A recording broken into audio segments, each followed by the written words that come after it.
একদম perfect chicken soup ঘরে বসে তৈরি করে ফেললাম কোনো রকম ঝামেলা ছাড়াই। আসসালামু আলাইকুম এভরিওয়ান, সবাই কেমন আছেন? আশা করি সবাই খুব ভালো আছেন। আবারও চলে এলাম আপনাদের মাঝে নতুন একটি রেসিপি নিয়ে। আজকে তৈরি করেছি দারুণ মজাদার চিকেন স্যুপ। এই চিকেন স্যুপটা কীভাবে তৈরি করেছি চলুন সেই রেসিপিটি দেখে নিই। চিকেন স্যুপ তৈরি করার জন্য প্রথমে একটি প্যানের মধ্যে দিয়ে দিয়েছি মেজারমেন্ট কাপের 2 কাপ পরিমাণ নর্মাল পানি, সাথে দিয়ে দিয়েছি চিকেন ব্রেস্ট পিস। এখানে আমি আরও কিছু মাংস অ্যাড করছি, আপনাদের পরিমাণ অনুযায়ী মাংস পরিমাণটা কমিয়ে বাড়িয়ে দিতে পারেন। সাথে দিয়ে দিচ্ছি স্বাদ মতো লবণ, আর দিয়ে দিচ্ছি অল্প পরিমাণে গোলমরিচের গুঁড়া, সাথে দিয়ে দেবো আদা বাটা। এখানে আমি হাফ চা চামচ পরিমাণ আদা বাটা দিয়ে দিয়েছি। এবার খুব ভালোভাবে নেড়ে মিশিয়ে নিচ্ছি। এবার কিছুক্ষণ সময় নিয়ে জাল করে চিকেন ব্রেস্ট পিসগুলো সেদ্ধ করে নিব।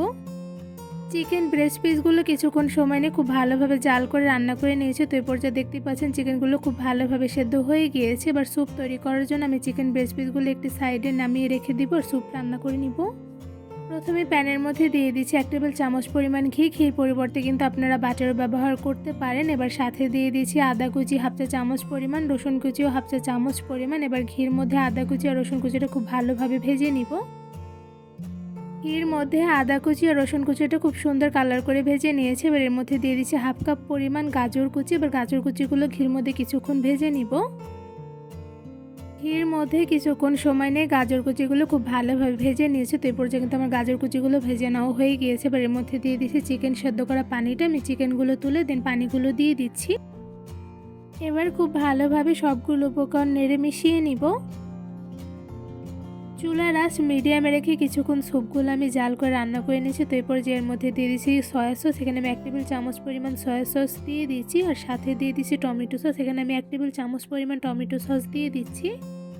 এবার স্যুপের সঙ্গে সসগুলো খুব ভালোভাবে নেড়ে মিশিয়ে নিব। স্যুপগুলো খুব ভালোভাবে নেড়ে নিয়েছি। এবার এই স্যুপের মধ্যে দিয়ে দিয়েছি চিকেন ব্রেস্ট পিস। এখানে আমি চিকেন ব্রেস্ট পিসগুলো কাঁটা চামচ দিয়ে ছাড়িয়ে 1 কাপের মতন হয়েছে, সেগুলোই খুব ভালোভাবে স্যুপের মধ্যে দিয়ে নেড়ে মিশিয়ে নিচ্ছি। এবার স্যুপের মধ্যে দিয়ে দিচ্ছি অল্প পরিমাণে গোলমরিচের গুঁড়ো, এতে করে কিন্তু স্যুপের টেস্টটা বেশ ভালো আসবে। কিছুক্ষণ সময় নিয়ে মিডিয়াম আঁচে স্যুপগুলো আমি জাল করে রান্না করে নিয়েছি। তো এরপর যে স্যুপের মধ্যে দিয়ে দিয়েছি কর্নফ্লাওয়ারের মিশ্রণ। এখানে আমি 2 টেবিল চামচ পরিমাণ কর্নফ্লাওয়ার 4 টেবিল চামচ পরিমাণ পানির মধ্যে খুব ভালোভাবে গুলিয়ে নিয়েছি, সেগুলি স্যুপের মধ্যে দিয়ে খুব ভালোভাবে নেড়ে নিচ্ছি। স্যুপের মধ্যে কর্নফ্লাওয়ারের মিশ্রণগুলো দিয়ে দিলে খুব সহজে কিন্তু স্যুপগুলো ঘন হয়ে আসে। তো এরপর যে চুলার আঁচ একদম মিডিয়ামে রেখে কিছুক্ষণ সময় নিয়ে আমি স্যুপগুলো রান্না করে নিব। কিছুক্ষণ সময় নিয়ে স্যুপগুলো জাল করে রান্না করে নিয়েছি। তো এই পর্যায়ে কিন্তু স্যুপগুলো অনেকটা পরিমাণে ঘন হয়ে এসেছে। এই পর্যায়ে স্যুপের মধ্যে দিয়ে দিচ্ছি গোলানো ডিম। এখানে আমি 1টা ডিম খুব ভালোভাবে গুলিয়ে স্যুপের মধ্যে দিয়ে দিচ্ছি। আর স্যুপের মধ্যে ডিমগুলো দিয়ে দেওয়ার সময় কিন্তু অনবরত নাড়তে হবে, নয়তো কিন্তু তলা পেকে যেতে পারে। স্যুপের মধ্যে পুরো ডিমটাই দিয়ে দিয়েছি। এবার খুব ভালোভাবে স্যুপের সঙ্গে ডিমগুলো নেড়ে মিশিয়ে নিব। স্যুপগুলো খুব ভালোভাবে নেড়ে নিয়েছি। এবার এর মধ্যে দিয়ে দিয়েছি কাঁচামরিচ কুচি। এখানে আমি 3টার মতন কাঁচামরিচ কুচি দিয়ে দিয়েছি। আপনাদের স্বাদ মতন ঝালের পরিমাণটা কমিয়ে বাড়িয়ে দিতে পারেন। আর স্যুপের মধ্যে ঝালটা একটু বেশি হলে খেতে কিন্তু বেশ মজাদার হয়। তো এই পর্যায়ে আমি খুব ভালোভাবে নেড়ে নিচ্ছি। এবার স্যুপগুলো মিডিয়াম আঁচে আরও কিছুটা সময় নিয়ে জাল করে রান্না করে নিব। স্যুপগুলো রান্না করার সময় কিছুক্ষণ পরপরই কিন্তু খুব ভালোভাবে নেড়ে নিতে হবে, নতুবা কিন্তু নিচে লেগে যেতে পারে। তো এই পর্যায়ে আমি খুব ভালোভাবে নেড়ে নিচ্ছি। চিকেন স্যুপ রান্না করতে কিন্তু খুব একটা বেশি সময় লাগে না, খুব অল্প সময় জাল করে রান্না করলে কিন্তু স্যুপগুলো পারফেক্টলি রান্না হয়ে যায়। তো এই পর্যায়ে চিকেন আর গাজরগুলো কিন্তু খুব ভালোভাবে সেদ্ধ হয়ে গিয়েছে, সাথে স্যুপগুলো পারফেক্টলি রান্না হয়ে গিয়েছে। এবার এই স্যুপগুলো আমি চুলা থেকে নামিয়ে নিব। একদম সহজভাবে ঘরে বসে কিন্তু একদম রেস্টুরেন্ট স্টাইলে চিকেন স্যুপ তৈরি করে ফেলেছে। দেখতেই পাচ্ছেন স্যুপগুলো দেখতে কিন্তু মাশাআল্লাহ খুবই লোভনীয় হয়েছে, সাথে স্যুপগুলো খেতে কিন্তু অসম্ভব মজাদার হয়ে থাকে। এবার এই স্যুপগুলো আমি একটি পাত্রে বেড়ে নিব।